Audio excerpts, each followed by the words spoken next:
Hey Crime Salad listeners, we're your hosts Ashley and Ricky, and thank you so much for joining this week. We're so very excited because we get to tell you another fresh true crime that is still being investigated.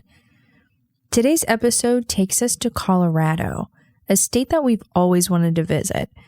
But today, we're here to tell you about the missing case of Kelsey Berreth.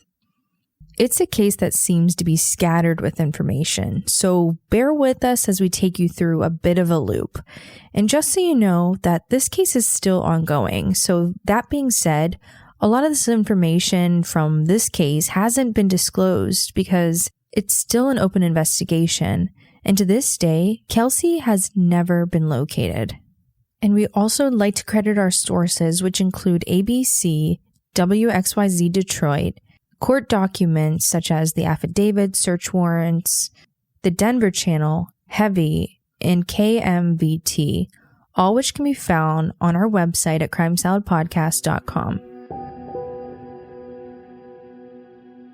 Kelsey went missing on November 22nd. It was Thanksgiving Day in 2018. Her last known location was captured on surveillance footage at a grocery store called Safeway around 12:30 p.m. She was seen pushing a shopping cart with her baby inside of a car seat. The actual surveillance footage can be found online and we'll also post it on our website. And you can even notice that nothing seemed out of the ordinary.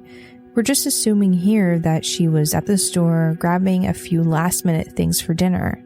However, it was a very sad day in the community when the news all over the world was broadcasted.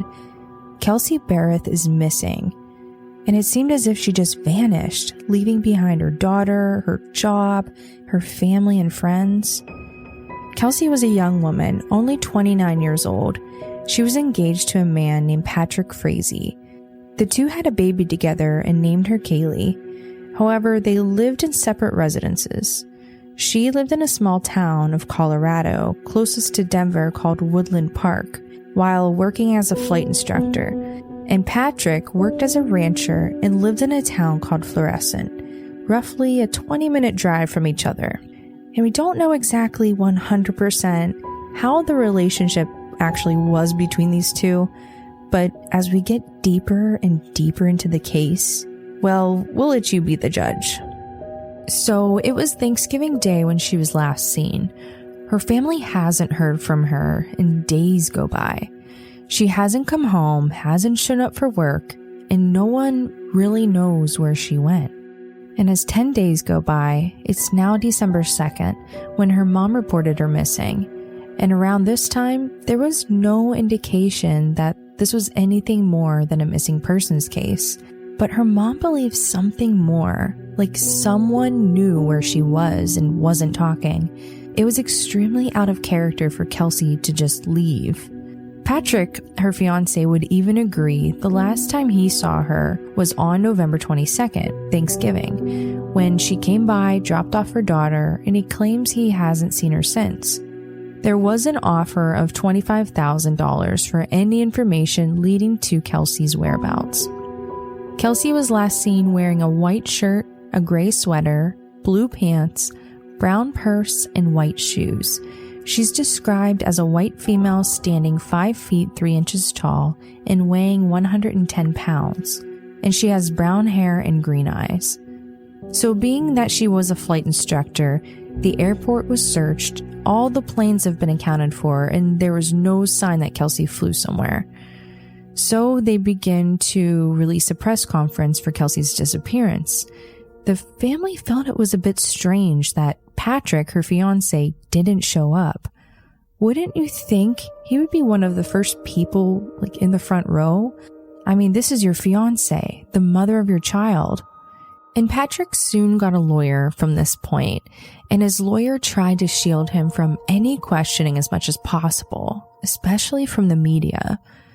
But police continue to do their search by seeing if they can find any information on the location of her cell phone around the time she went missing. The night Kelsey went missing was on Thanksgiving, November 22nd.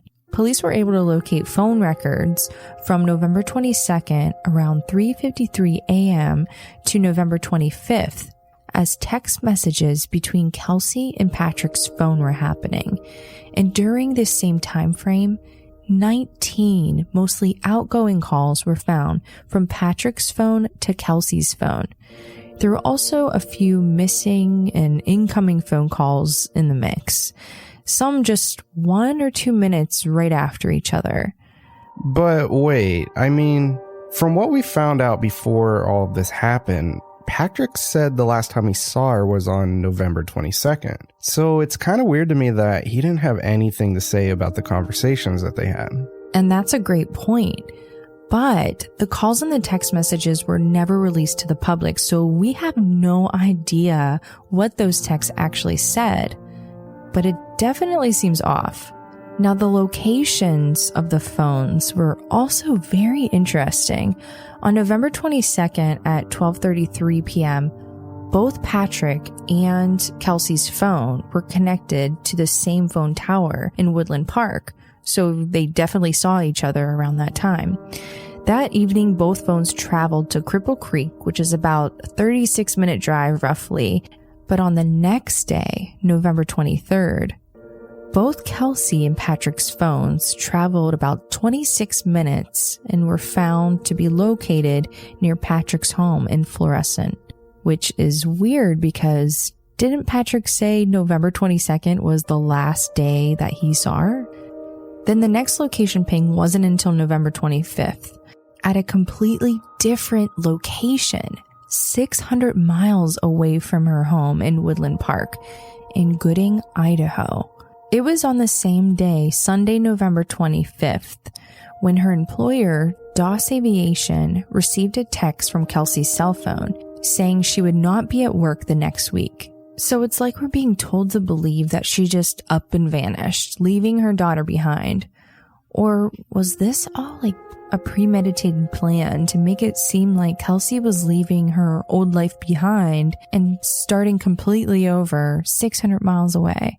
You know, so another thing that I actually heard is around the time that the actual search warrants went out, many of the prosecutors actually believed he was trying to engineer a whole situation.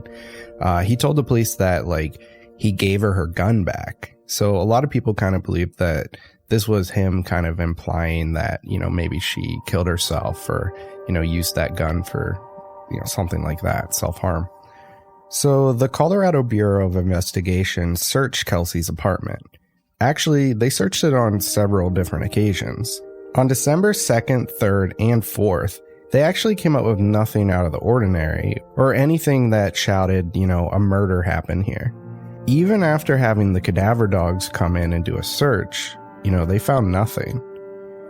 It appeared she also left some things behind, like clothes and makeup, and these were things that her family knew she wouldn't have left behind. However, they never found her purse or her keys, so there was still that possibility actually that she left. But as we mentioned, the situation of her just up and leaving is something, kind of unusual for her.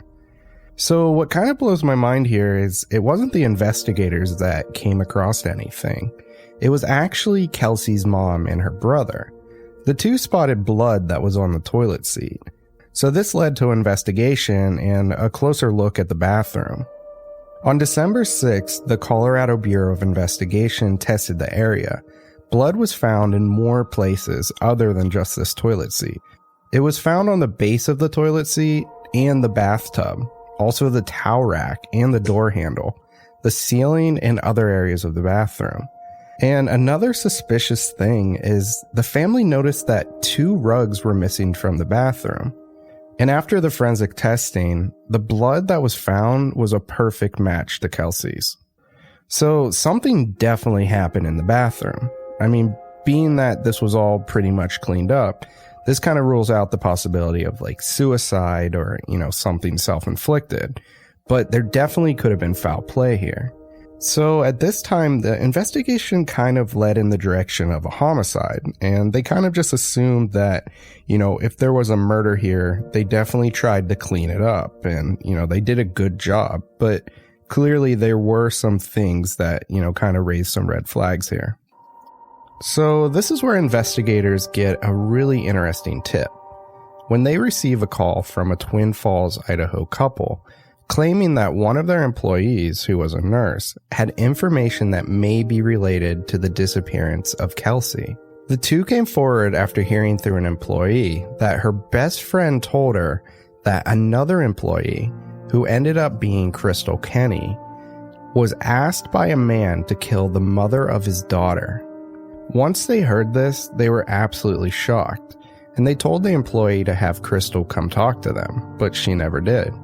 Crystal even told her friend to just forget the whole thing and just leave it alone. At the time, the two didn't really have enough information to approach the police, so they kind of just swept it under the rug. And it wasn't until the couple actually saw an interview on TV, and it was Kelsey's mother, Cheryl, and she made a comment about how someone out there has to know something about what happened to her daughter. Hearing this, they then started to connect the only information they knew from what they heard from the employee and remembered the name Patrick. Only knowing the first name of this guy, she then went out on a limb and contacted the police, and she told them everything she knew, even though she didn't really know that much. So a little bit about who Crystal actually was. Crystal was known to have come from a really great family. And she was actually one of the best rodeo queens on all of the rodeo circuit. While in high school, she was a high school body president. She was very active in sports. So after her friends in her hometown heard the news, they just couldn't believe that she was a part of this. This just didn't sound like her at all, or at least from what they remembered. She was a respected woman in the community, and she worked at St. Luke's Health System as a registered nurse.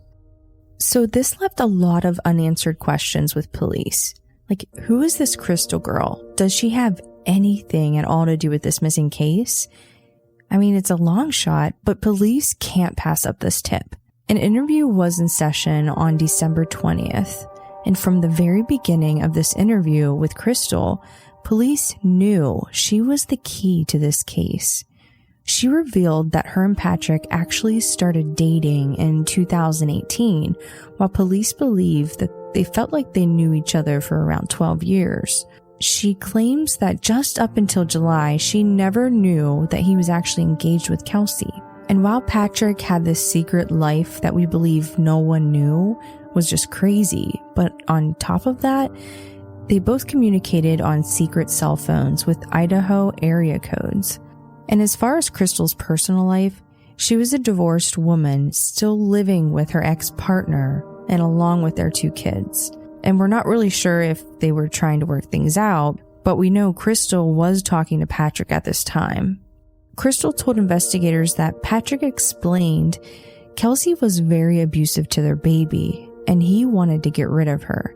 And one of the craziest parts of this interview is that Crystal explained on 4 different occasions Patrick attempted to persuade her into killing Kelsey. On September 23rd, Patrick suggested drugging her by offering her a coffee. On October 15th, Patrick gave Crystal a metal pipe to beat her with it, but she refused. And then on October 21st, he suggested her to use a baseball bat to kill her. And this is when Crystal actually drove to her house, but then backed out by telling Patrick that she just can't do this. So this is when Patrick actually took this matter into his own hands, and he texted Crystal to call him on Thanksgiving. So one thing that I think is weird is that, Patrick was able to convince Crystal to attempt to kill Kelsey 4 different times. So every time they came up with this plan and she attempted to do it, but, just backed out. But she did it 3 more times. That's what's weird to me. She could have thought about it. She could have called the police. She could have stepped in and intervened, but he was able to kind of talk her through it and, get her to make another attempt. Whenever she's not talking to Patrick, it seems like, she's kind of clear-minded and she can kind of make decisions. But every time she talks to Patrick, she's completely manipulated by him. Yeah, and you gotta remember that she drove from Idaho to Colorado, which again is about a 600-mile drive to meet with Patrick to kill Kelsey. And it's so mind-blowing. It's like if this was actually all true, it's so messed up. And I feel like it's just strange that Crystal grew up as a pretty normal girl. So I think it's pretty easy to paint her as like a really bad person in this situation. And, you know, she's definitely not a good person for her intentions.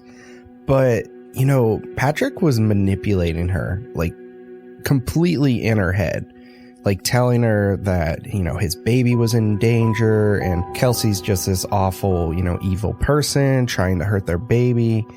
Like, she was a mother herself. I think, you know, she definitely wasn't in a right state of mind, but she thought she was, like, in the right, you know? I don't know. I think with Patrick just, like, constantly in her ear, she never had that, like, sense of clarity to be like, wait, I need to take a couple steps back and call the police. And because, you know, this all could have been avoided. Like, there were other ways to handle the situation. You know, it didn't have to be as extreme as the, you know, her intentions were.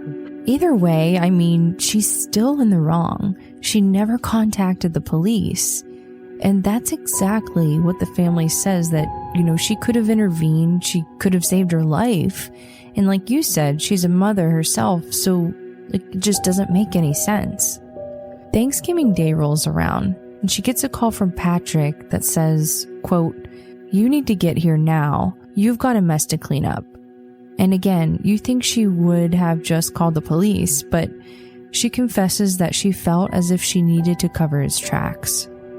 On November 24th, she drove to Kelsey's apartment in Colorado, bringing along with her bleach, trash bags, and a full bodysuit, and walked into a horrific scene, which she agreed to clean, taking her about 3 to 4 hours. Patrick tried to convince Crystal to take and dispose of the body in Idaho, but she said she just couldn't do it. So they both took the body to Patrick's farm, where he stored her body in a black tote to burn. She claimed that she watched Patrick pour gas and oil onto the fire as a large plastic tote was burned. When police asked Crystal where Kelsey's remains are, she explained that he could have dumped them in a landfill, but she wasn't 100% sure. This led search crews to comb through mounds of garbage to try and find any trace of Kelsey, which at this rate is like finding a needle in a haystack. He told Crystal in detail how he murdered Kelsey and explained to her that Kelsey wore a blindfold over her eyes while sniffing candles. The reason for this, we can't confirm. But while she did that, he bashed her in the head with a baseball bat in the back of the head. And during this hateful and merciless attack, their baby was in the playpen in the apartment. So I think this actually gives us some detail here. You know, a lot of what I was thinking during this case is like, were the two together? Like, were they a happy couple?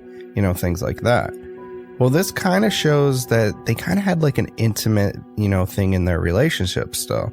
You know, he was able to have like a nice night with her, convince her to put on a blindfold as they, you know, playfully smoke candles.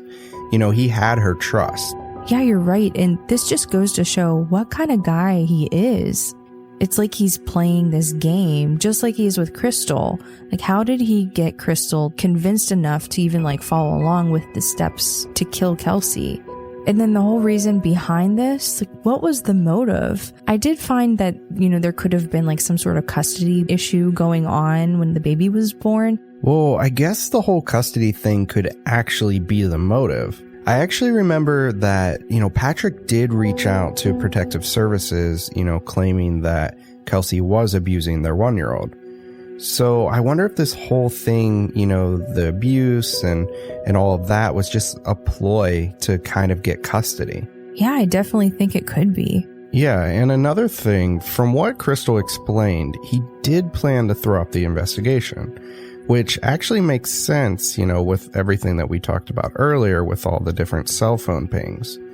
So to cover up this horrible crime, Patrick had Crystal take her cell phone and text Kelsey's work that she won't be coming in next week. She also confessed that she did drive the cell phone back to Idaho and destroyed the phone there. Which all of this led the police to believe that Kelsey did in fact leave Colorado and head to Idaho. And that's exactly where the investigation went, to Idaho, away from Patrick. So I think this whole thing is just Patrick was just trying to throw off the police. He didn't want them snooping around Colorado. He led them away. And with Crystal giving away all the details about this crime, Patrick wasn't getting away too fast. And things were starting to add up too, because what Crystal was saying was true. I mean, the evidence that they found so far, a lot of it came from Crystal. Like the pings of the cell phones, how they traveled from the apartment to the house, they were all spot on. And Crystal, who was also charged in connection with the case, was arrested even though she helped the police.